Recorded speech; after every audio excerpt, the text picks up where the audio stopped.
महाराज जी आप कह रहे हैं कि पाप कर्मों का फल शरीर को ही भोगना पड़ता है, ना कि आत्मा को। लेकिन आत्मा आसक्त हो चुकी है शरीर पे।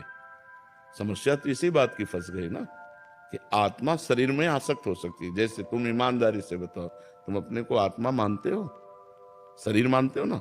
इसीलिए उसको बार बार दुख भोगना पड़ रहा है, जन्म मरण भोगना पड़ रहा है। यही बात हो, इसी को जब हम साधना के द्वारा अपने को अलग देख लेते हैं तो जीवन मुक्त हो जाता है, वो विदेह मुक्त हो जाता है, वो मोक्ष को प्राप्त हो जाता है। समस्या तो यही है कि निर्विकार आत्मा विकारी शरीर में फंस गई।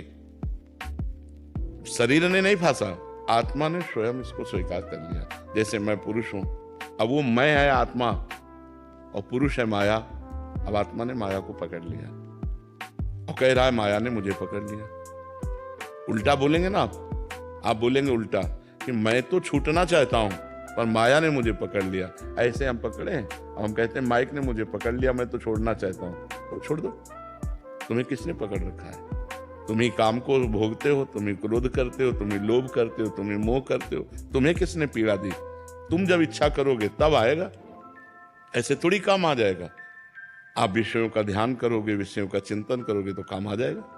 अगर भगवान का चिंतन करोगे, भगवान का ध्यान करोगे तो भगवान आ जाएंगे। तो हमारी गलती हो गई है, इसी गलती को मिटाने के लिए हमें मानव देह मिला है। हम खूब नाम जप करें, शास्त्र स्वाध्याय करें, गंदे आचरणों का त्याग करें, पवित्र भोजन करें, समाज को सुख देने वाले कार्य करें, किसी को दुख न दें। अभी ज्ञान प्रकट होना शुरू हो जाएगा और जैसे जैसे ज्ञान प्रकट होगा तो जैसे हम आपको अलग देखते हैं ना, ऐसे हम अपने शरीर को अलग देखते हैं। जितना दूर आप हैं उतने दूर शरीर है, हम शरीर नहीं है। ये अनुभव होता है शुद्ध ज्ञान से, वो अंदर का होगा, वो बातचीत की बात नहीं है। बातचीत के कहोगे तो उससे काम नहीं चलेगा, वो अंदर की आपकी अनुभूति होनी चाहिए। सुख दुख, लाभ हानि, जय पराजय, गर्मी सर्दी, मान अपमान सब सह गए, क्योंकि वो शरीर में हो रहे हैं, अपने में नहीं। पाप और पुण्य, कर्ता और भोक्ता, ये सब हमारी गलती से हो गया।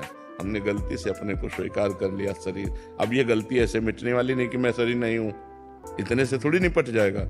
अब इसके लिए तपस्या करनी पड़ेगी, साधना करनी पड़ेगी। तो तपस्या क्या है? आए हुए काम के ताप को सह जाना, क्रोध को सह जाना, समाज के द्वारा दी हुई प्रतिकूलता को सह जाना, खूब नाम जप करना, भगवान से प्रार्थना करना कि हमें शुद्ध ज्ञान दो, तो भगवान ज्ञान दें। सोई जानई ये देह जनाई और जानत तुम्हें हो जाई। जिसे भगवान अनुभव करा देते हैं वो भगवत स्वरूप हो जाता है, वो साक्षात भगवान का स्वरूप।